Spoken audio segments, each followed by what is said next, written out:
ก่อนที่ทุกคนจะเข้าเทรดในกระดานเทรดของ XR Trading นี่สิ่งที่ทุกคนจะต้องเข้าใจเลยก็คือหนึ่งเลยเป็นสิ่งที่สำคัญก็คือในเรื่องของการออกออเดอร์ในเรื่องของการออกออเดอร์เพราะว่าในแพลตฟอร์มของ XR Trade นี่นะแน่นอนว่ามันเป็น time frame 1 นาทีแต่ใน1 นาทีนั้นมันแยกออกมาเป็น2ส่วนก็คือส่วนแรกก็คือเป็นส่วนที่เรานั้น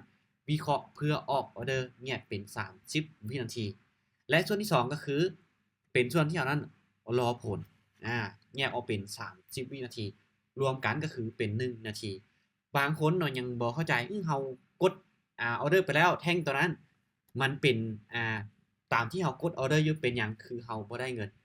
เดี๋ยวเบิ่งคลิปนี้นำกันแล้วทุกคนจะเข้าใจเนาะให้ทุกคนมาแยกเบิ่งจังซี่ก่อนเนาะก็คือใน1แท่งเทียน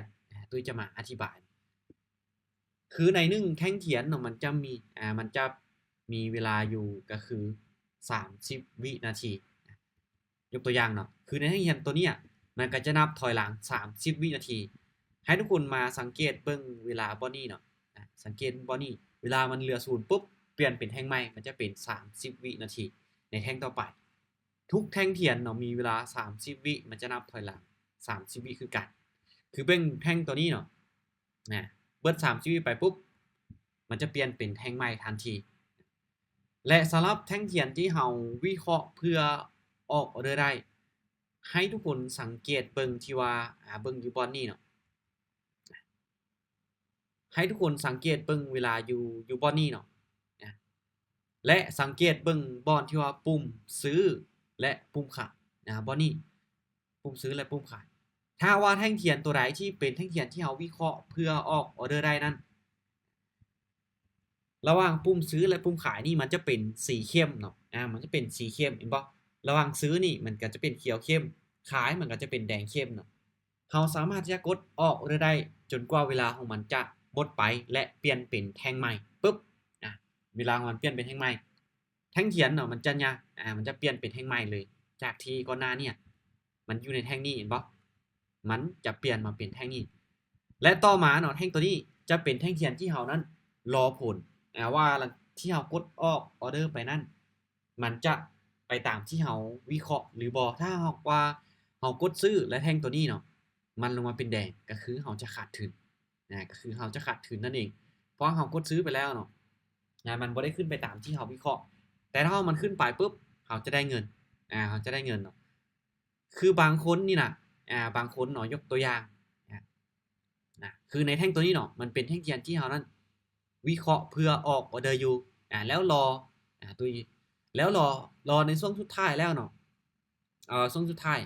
เวลามันใกล้จะเบิดแล้วเรากดขายลงมากดขายลงมาตึ้งบัดนี้ปุ๊บเวลาของมันเบิดไปแล้วมันเปลี่ยนเป็นแท่งใหม่แล้วแท่งตัวนี้มันเป็นแดงอยู่แล้วมาถามว่าเป็นหยังคือบ่ได้เงินแน่นอนเนาะเรากดในออเดอร์นี้มันจะบ่ได้เงินในออเดอร์นี้หรือมันจะบ่ได้ตัดสินในออเดอร์นี้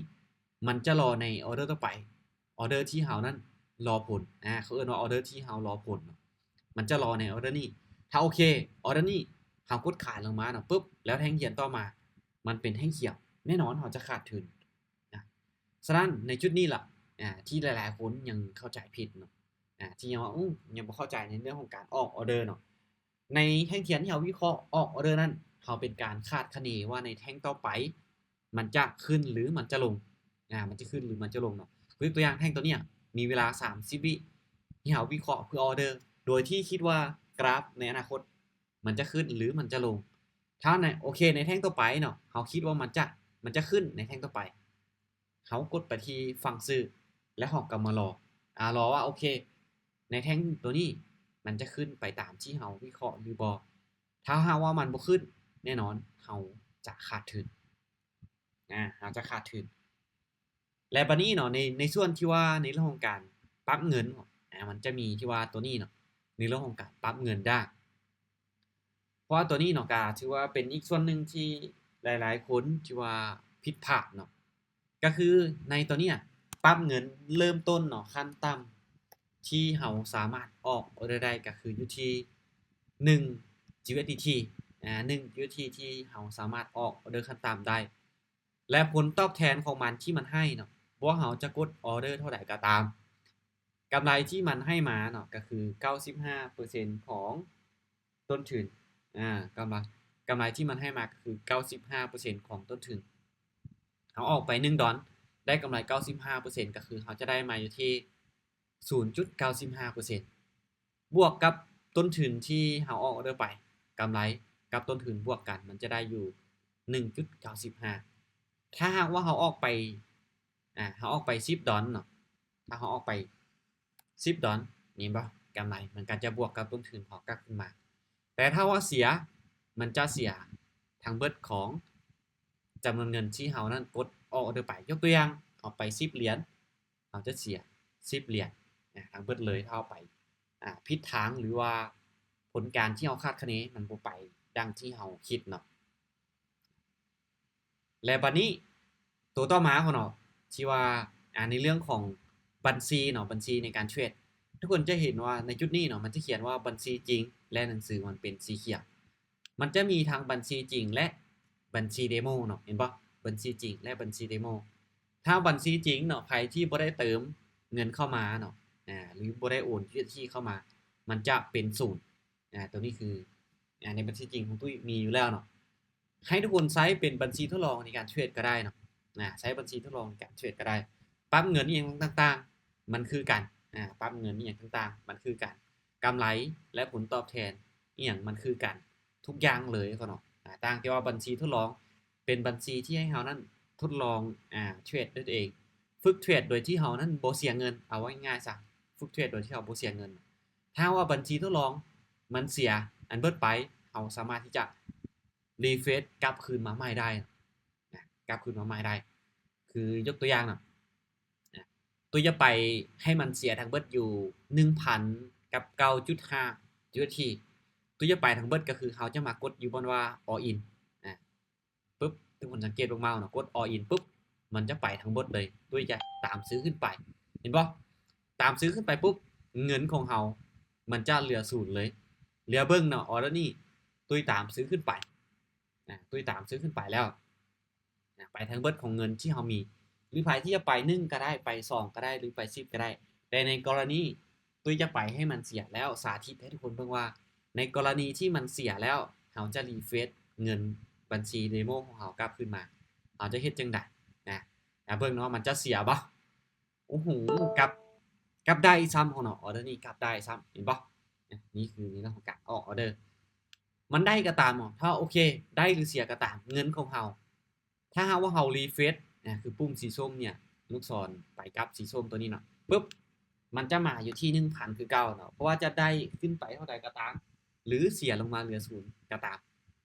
เราสามารถที่จะรีเฟรชใหม่ได้รีเฟรชใหม่ได้เนาะโอเคตัวนี้จะเป็นในเรื่องของสิ่งที่คนต้องรู้เนาะสำหรับมือใหม่ในเรื่องของแท่งเทียน